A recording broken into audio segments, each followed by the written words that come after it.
नमस्कार मित्रांनो, अजिबात घाबरू नका. जे होतं ते चांगल्यासाठीच होतं.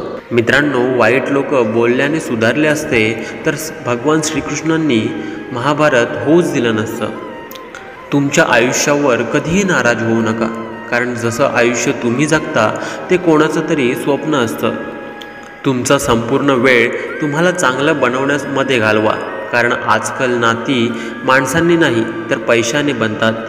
उशिरा का होईना, पण देव सगळ्यांचंच ऐकतो.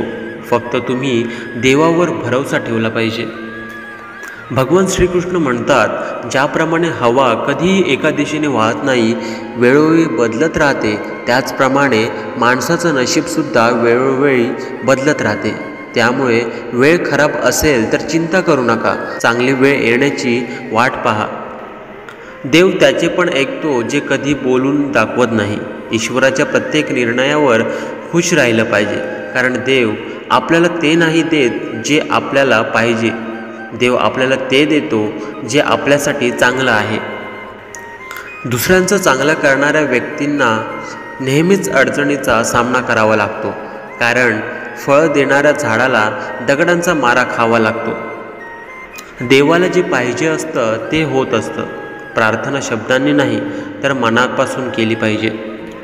भगवान श्रीकृष्ण म्हणतात, जे लोक तुमच्यावर जळतात त्यांचा तिरस्कार करू नका, कारण हेच तेच लोक आहेत ज्यांनी मान्य केलं आहे की तुम्ही त्यांच्यापेक्षा सरस आहात.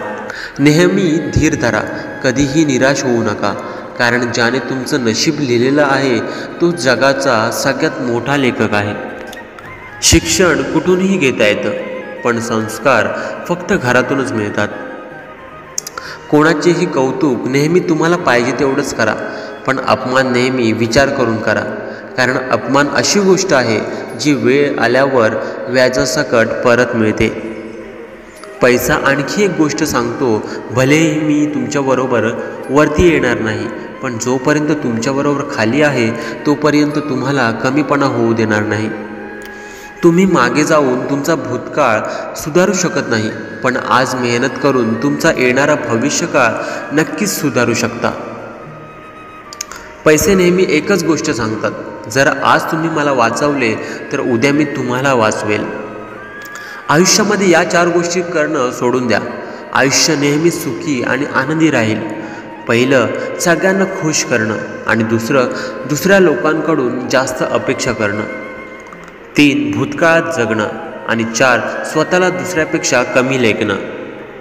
पारख केली तर कोणीच आपलं नाही, आणि समजून घेतलं तर कोणीच परकं नाही. पाठ नेहमी मजबूत ठेवली पाहिजे, कारण धोका आणि शाबासकी पाठीवरच मिळते. बऱ्याच वेळा मनात येतं हार मानावी, पण नंतर लक्षात येतं की अजून तर खूप लोकांना चुकीचे सिद्ध करायचं आहे. स्वतःचा आनंद दुसऱ्यांवर अवलंबून ठेवू नका, नाहीतर नेहमीच गुलाम म्हणून जगावे लागेल. खऱ्या व्यक्तीला नेहमीच खोट्या व्यक्तीपेक्षा जास्त सफाई द्यावी लागते. मित्रांनो, कोणाची कदर करायची असेल तर तो जिवंत असताना करा. मृत्यूनंतर तर परके लोक पण रडून जातात. मित्रांनो, तुम्हाला हा व्हिडिओ कसा वाटला मला कमेंटमध्ये नक्की सांगा. व्हिडिओ आवडला असेल तर जास्तीत जास्त लोकांना शेअर करा. धन्यवाद.